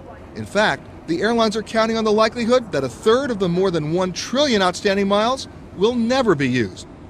And what does it cost them when you do redeem those miles? Just listen to this. So that the actual cost of American of redeeming a 25,000-mile award, assuming I'm not displacing a revenue passenger, was basically $10. Yeah, our variable costs, said differently. Yeah. That's not a bad business to be in then. No, and that's the beauty about these programs and why they've been so successful. Successful for American and for millions of travelers who have managed to cash in their miles. Meet you at the Admiral's Club. Then there's Steve Rothstein, who has more miles than he'll ever use. His 31 million are enough to send 700 people from Paris, Kentucky to Paris, France. He's yet to make that offer, but he does freely hand out his free miles. I give miles away to charity, to the Kidney Foundation, and I just helped 2 people on their honeymoon also. But you've got 31 million. That's Almost 31 million, just shy. Who's counting, right? Yeah, Right. no, that's By the way, if you think Steve Rothstein looks familiar, maybe it's because with 31 million miles, he was once sitting next to you on an American Airlines flight. In fact, we met him on American Flight 1, the transcon we flew at the beginning of our week. American 1 Heavy, Los Angeles Airbus holding in position, wind 24011 or 24 left, clear to land. Rothstein and 158 fellow passengers are now on their final approach. Clear to land 24 left, American 1 Heavy. 500. 5 hours and 21 minutes and 2,200 miles after leaving New York's JFK, American Flight 1 is arriving in Los Angeles. 50, 40, 30, 20, 10.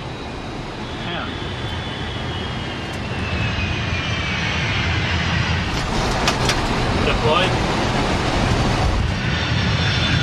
Flight 1 is a little lighter than it was at takeoff. 28 tons lighter, having burned $18,000 worth of jet fuel. American 1 Heavy, Los Angeles ground left on Bravo, what is your gate? Left on Bravo, it's gate 47 Bravo for American 1. In fact, when you add fuel and labor and other expenses, Flight 1 cost American Airlines $53,100 to fly across the country. Factor in Flight 1's revenue, $52,200 in ticket sales, $300 in freight charges, and $800 for food, headsets, and extra baggage, and today's flight earned American Airlines the grand sum total of $200. That's right, $200. One fewer passenger, and Flight 1 would have lost money. Bye. Have a good day. Thank you. Margins like that are why American cannot allow big, expensive airliners to sit idle. LA ground crews only have an hour and 15 minutes to turn this morning's plane around for its 1:15 p.m. flight right back to JFK. Bye. Thank you. And that's typical. During the 1 week we covered American, this one airliner, 767 tail number 325, crisscrossed the continent 18 times, just like it's been doing for 20 years. One plane in a fleet of 700, one small part of a vast airline fighting to survive. The airline industry has always been defined by constant change. From the early days of air travel, once reserved almost exclusively for the rich, through the upheaval of deregulation, and then to the trauma of 9/11. But one way or another, this industry will survive. It has to. There really is no alternative. It is that important to the global economy, and not to mention our very way of life. For the moment, it seems, American Airlines has found a more comfortable cruising altitude. But undoubtedly, turbulence lies ahead, and how American and other airlines define themselves next may ultimately determine their fate. I'm Peter Greenberg for CNBC. Thanks for watching.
New York Center American 44 requesting vector to next waypoint.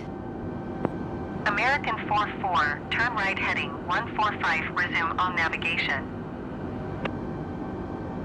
Turn right heading 145, resume on navigation American 44.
York Center American 44 requesting vector to next waypoint. American 44, turn right heading 145, proceed on course. Turn right heading 145, proceed on course American 44.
York Center American 44 requesting vector to next waypoint. American 44, turn right heading 145, proceed on course. Turn right heading 145, proceed on course American 44.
American 44, contact Gander Center on 125.075. Good day. Going to 125.075 American 44. Gander Center American 44 flight level 370. American 44 Gander Center, continue as planned.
American 44, contact Shanwick Center on 123.905. Good day. 123.905 American 44. Shanwick Center American 44 flight level 370. American 44 Shanwick Center. Continue as planned.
Shanwick Center American 44 requesting vector to next waypoint.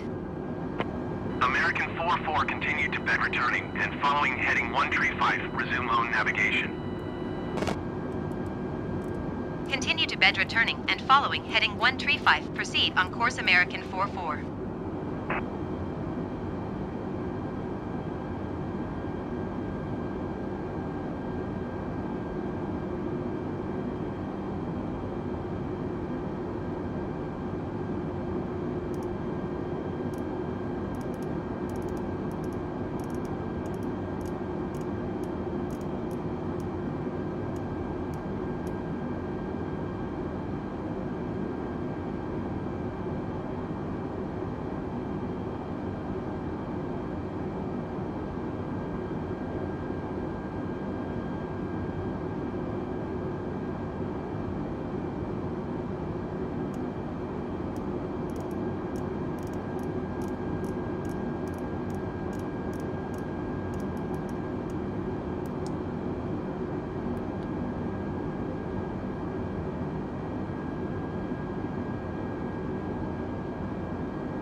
Shanwick Center American 44 requesting vector to next waypoint. American 44 continue to bed returning and following heading 135, proceed on course. Continue to bed returning and following heading 135, proceed on course American 44.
Shanwick Center American 44 requesting vector to next waypoint. American 4-4 continue to bed returning and following heading 135, proceed on course. Continue to bed returning and following heading 135, proceed on course American 44.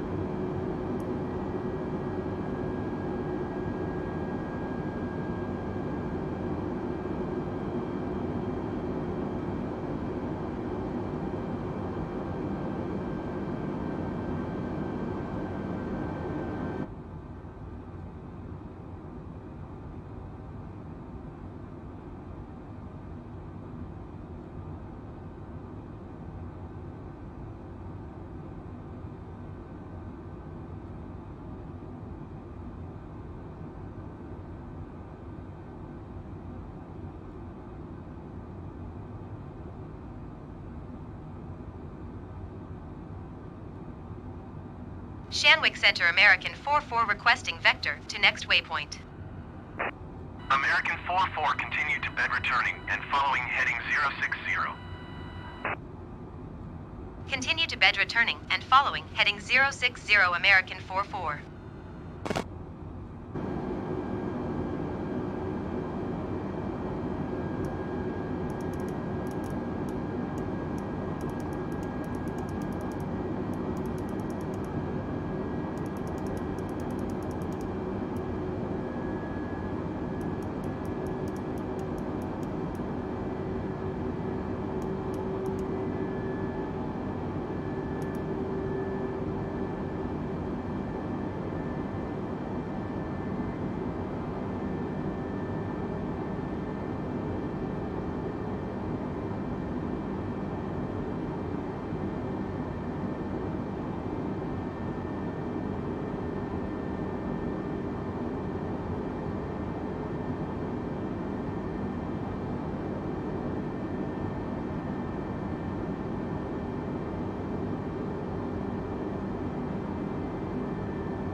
Shanwick Center American 44 requesting vector to next waypoint. American 4-4 continue to bed returning and following heading 095, proceed on course. Continue to bed returning and following heading 095, proceed on course American 44.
Shanwick Center American 44 requesting vector to next waypoint. American 44 continued to bed returning and following heading 120. Continue to bed returning and following heading 120 American 44.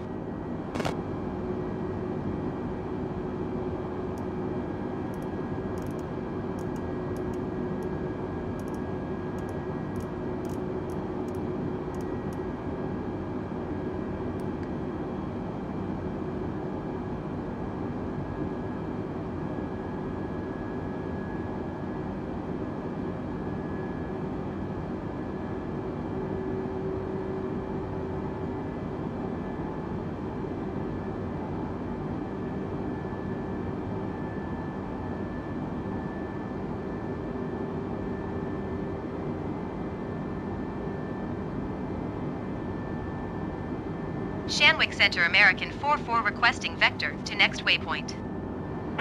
American 44 continued to bed returning and following heading 120. Continue to bed returning and following heading 120 American 44.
Shanwick Center American 44 requesting vector to next waypoint. American 44 continued to NASPA turning and following heading 090, resume on navigation. Continue to NASPA turning and following heading 090, resume on navigation American 44.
Delta 28 climb and maintain flight level 390.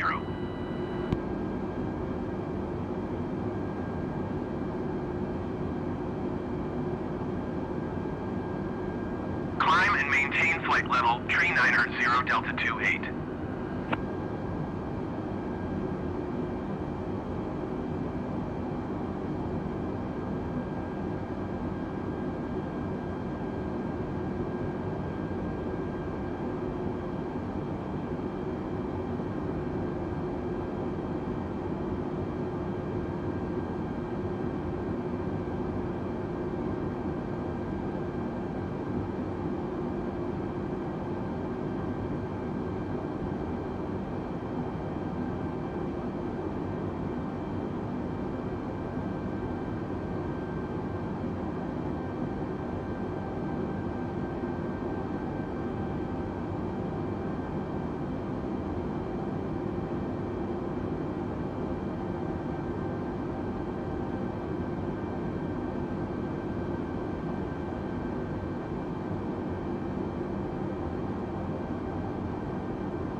Delta 28 descend and maintain flight level 390.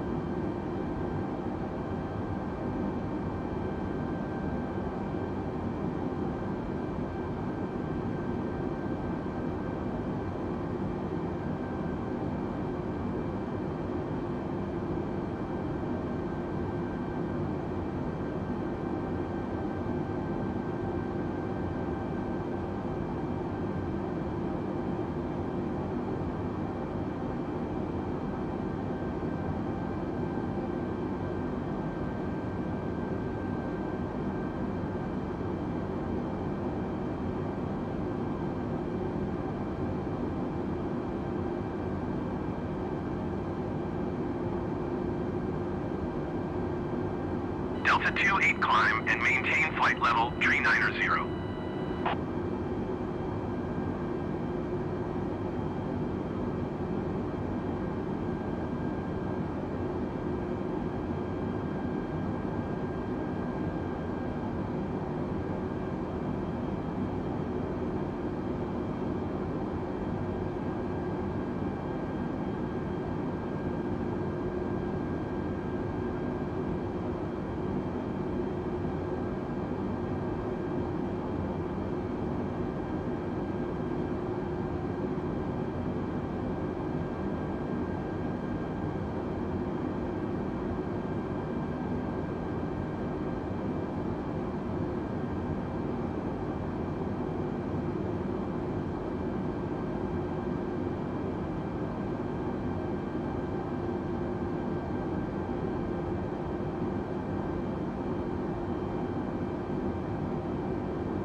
Delta 222 heavy climb and maintain flight level tree 90.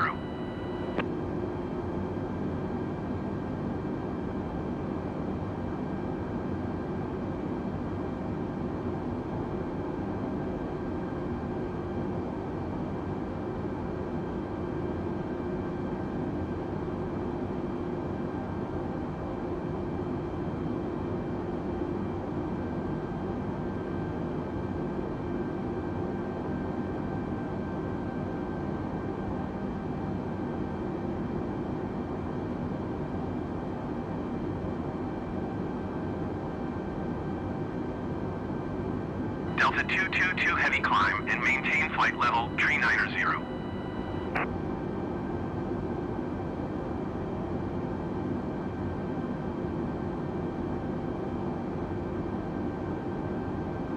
Delta 222 heavy climb and maintain flight level tree 90.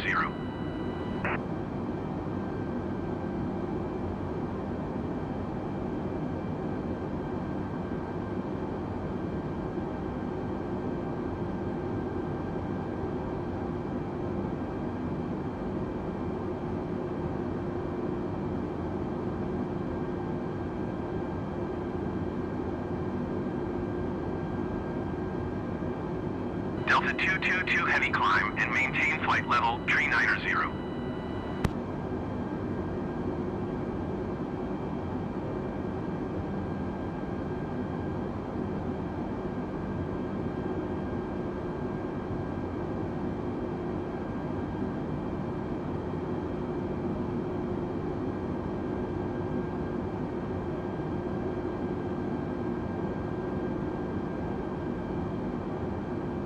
Delta 222 heavy climb and maintain flight level tree 90.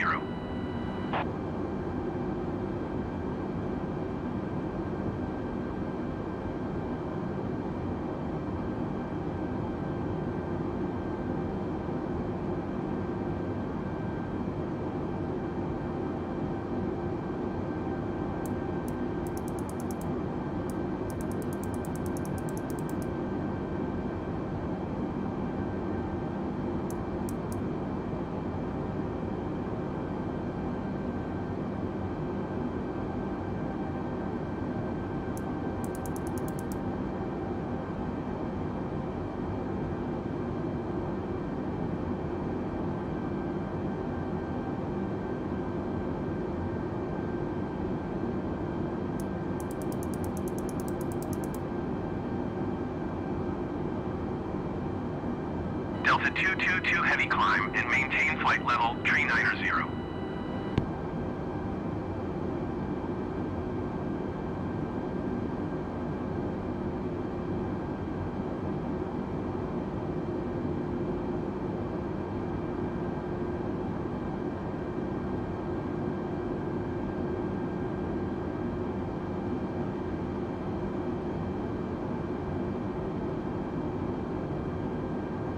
Delta 222 heavy climb and maintain flight level tree 90.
Delta 222 heavy climb and maintain flight level tree 90.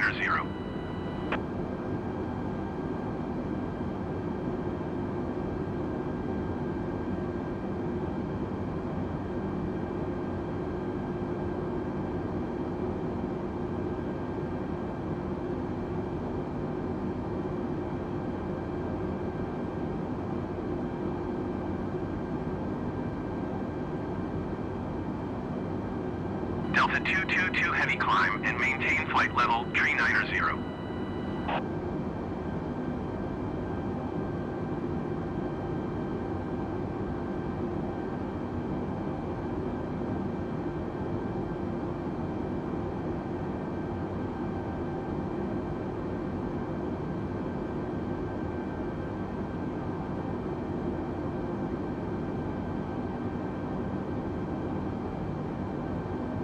Delta 222 heavy climb and maintain flight level tree 90.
American 44 contact Manchester Center on 118.775. Good day. 118.775 for American 44. Manchester Center American 44 flight level 370. American 44 Manchester Center, continue to Ratka as planned.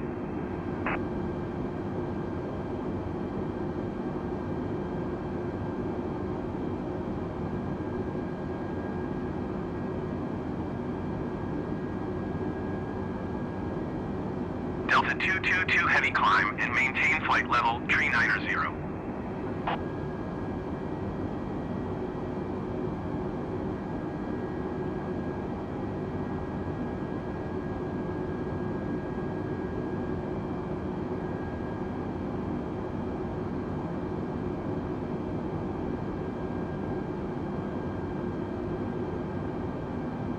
Delta 222 heavy climb and maintain flight level 390.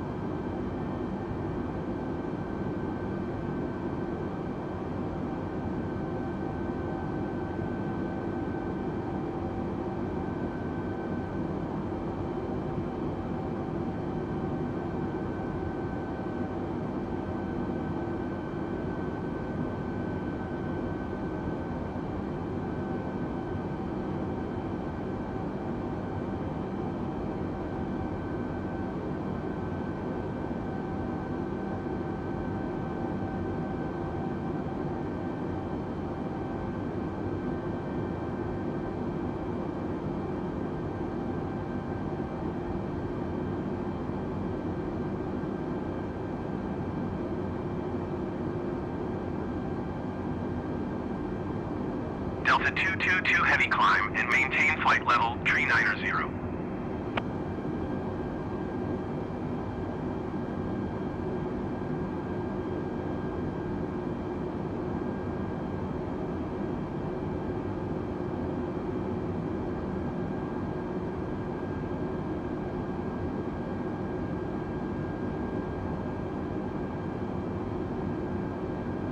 Delta 222 heavy climb and maintain flight level 390.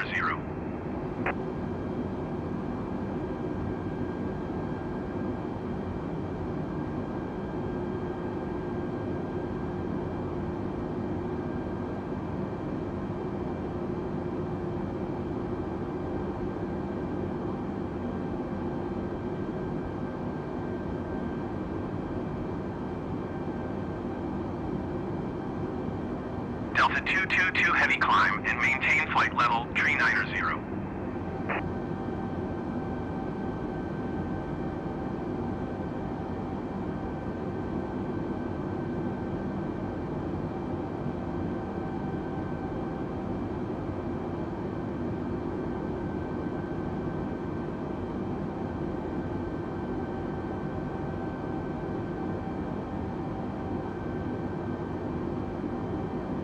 Delta 222 heavy climb and maintain flight level 390.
American 4-4 contact breast center on 127.2. Good day.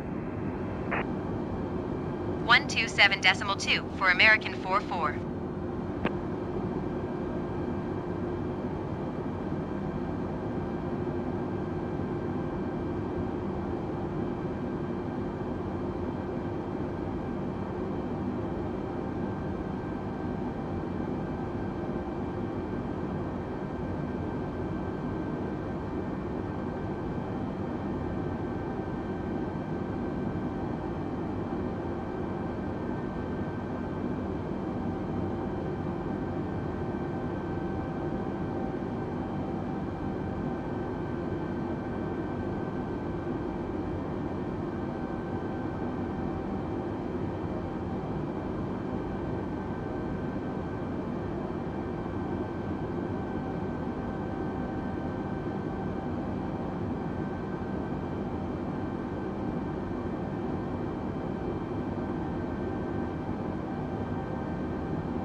222 heavy climb and maintain flight level 390.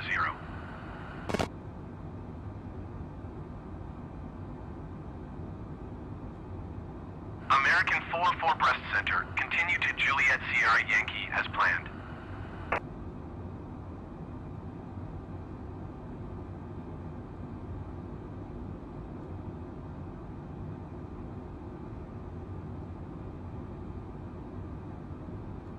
American 44 continue to Juliet Sierra Yankee turning and following heading 085, resume own navigation.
American 44 continue to Juliet Sierra Yankee turning and following heading 265.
American 44 continue to Juliet Sierra Yankee turning and following heading 265.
American 44 continue to Juliet Sierra Yankee turning and following heading 265.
American 44 continue to Juliet Sierra Yankee turning and following heading 265.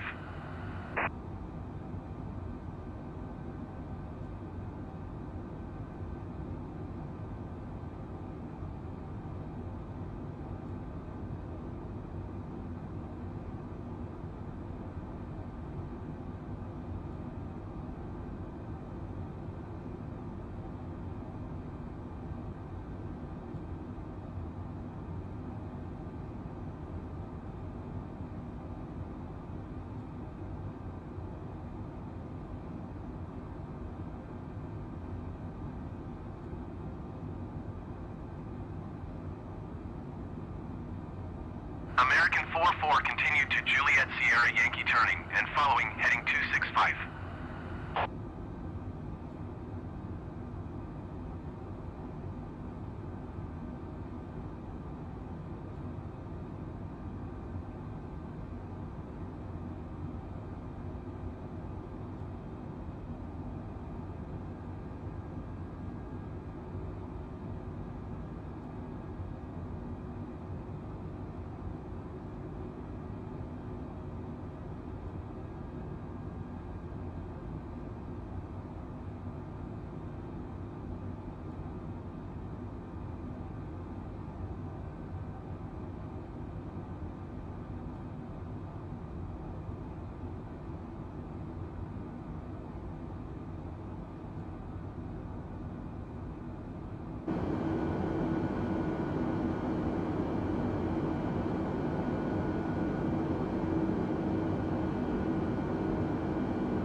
American 44 continue to Juliet Sierra Yankee turning and following heading 265.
American 44 continued to Juliet Sierra Yankee turning and following heading tree 10.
American 44 continue to Juliet Sierra Yankee turning and following heading 0905, resume own navigation.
American 44 continued to Juliet Sierra Yankee turning and following heading 265.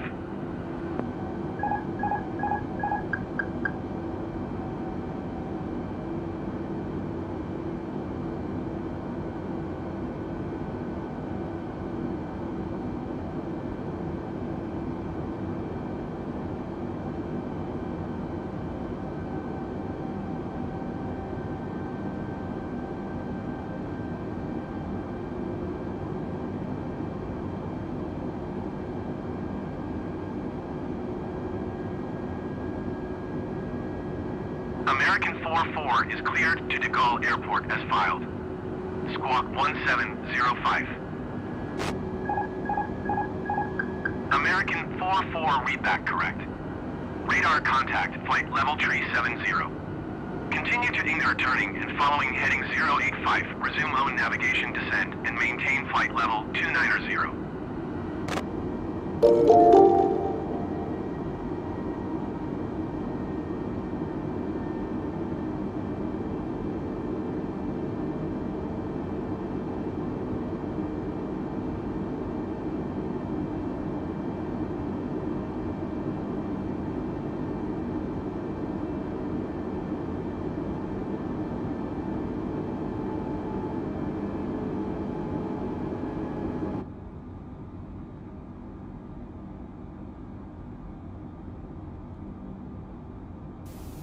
To prepare for landing, please close your tray table and put away carry-on items. Place your seat in the original upright position. We will now collect any items you wish to discard. Please put away larger electronic devices, including laptop computers, Flight attendants, please prepare for landing. or smaller handheld devices in your hand or seat pocket. Devices must remain in airplane mode until after we land. We will be landing soon.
American 44 continue to Ingler turning and following heading 085. Resume own navigation.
American 4-4, continue to English turning and following heading 275.